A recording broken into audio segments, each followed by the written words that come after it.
Hey guys, let's be real. Summer is over. It's time to get serious. I know you've seen us joke around on this channel quite a bit before, but that's all over now. Until next summer. Man, summer is so much fun. Jared, it's over. It's time to move on. You're right. It's time to be serious.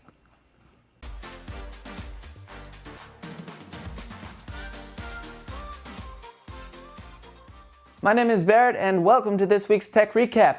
Oh no, please, no, not again. Samsung has tried to make everyone forget the exploding Galaxy Note 7 like a celebrity coming back from Me Too accusations, and it appeared it was working for a while, but now the explosions, they've begun once again. Not again. The New York Post published an article a few days ago about this happening to a real estate agent, Diane Chung, near the beginning of September. The article reports that Chung was in an elevator when her brand new Note 9 became extremely hot. She then stopped using her phone and put it in her bag, which, if it were to catch fire, she would burn all of her personal belongings. What are you thinking, Diane?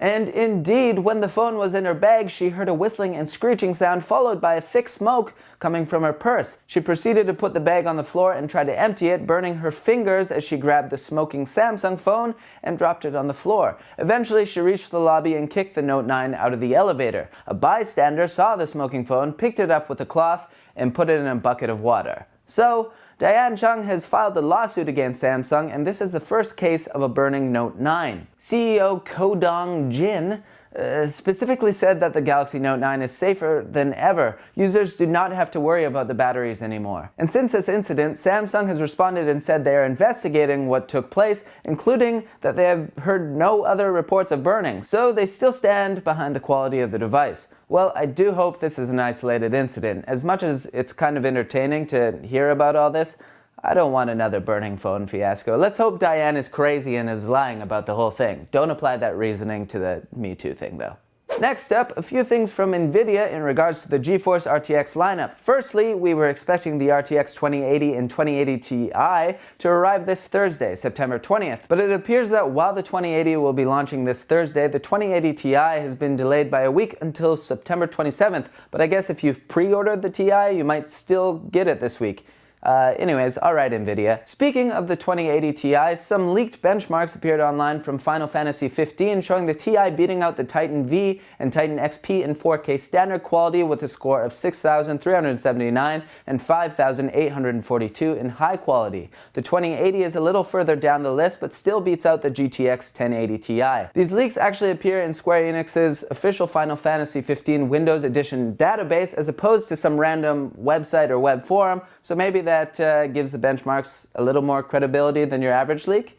Or the company just wants some exposure, and mission accomplished. Lastly, for NVIDIA news, ASUS has revealed their lineup, or rather the RTX 2070 graphics cards lineup has somehow appeared online. There's the ROG Strix Gaming OC, Strix Gaming Advanced, and Strix Gaming cards. Then the dual versions, which are a thicker version of the card, take up 2.7 slots and are a shorter length of 26.8 centimeters. There are also 2 fans instead of 3. Anyways, these cards are expected to launch at some point in October. No specific date yet. Do you like cars and technology also? That's awesome.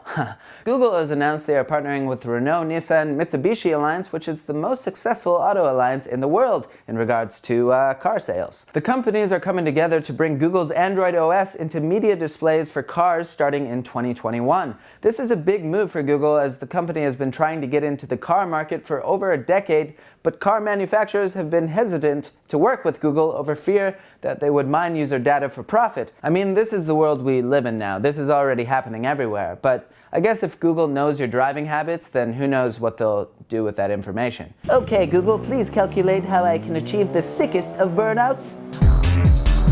Anyways, the Alliance, as I call them, is expecting to sell more than 14 million cars in 2022. Man, everybody's going to be trying these sick burnouts on the street. Am I right? I'm not, guys. That was a joke. People aren't going to do that. I mean, they could. Anything's possible. Okay. It's time for shorter news stories and more quickly than the others.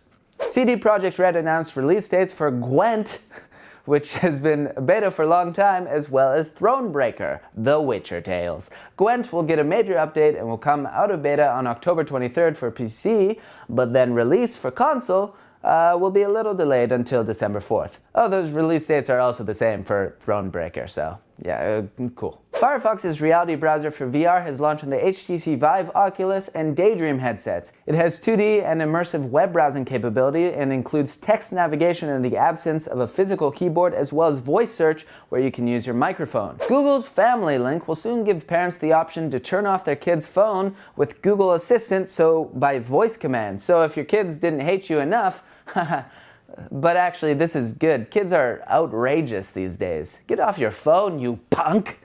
Okay, I've officially crossed over. I'm old now.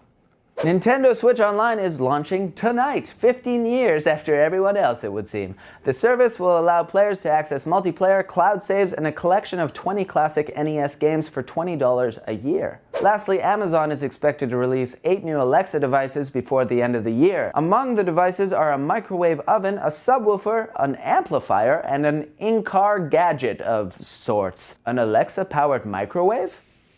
That's pretty good. We still have a while to live up to the expectations laid out in Back to the Future 2, though. I'll crank the atrocity channel. Hydrate level 4, please.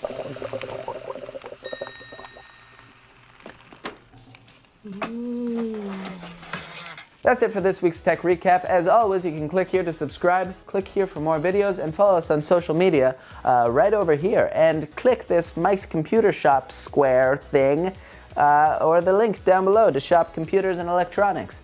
It's time for me to leave, among other things, and goodbye.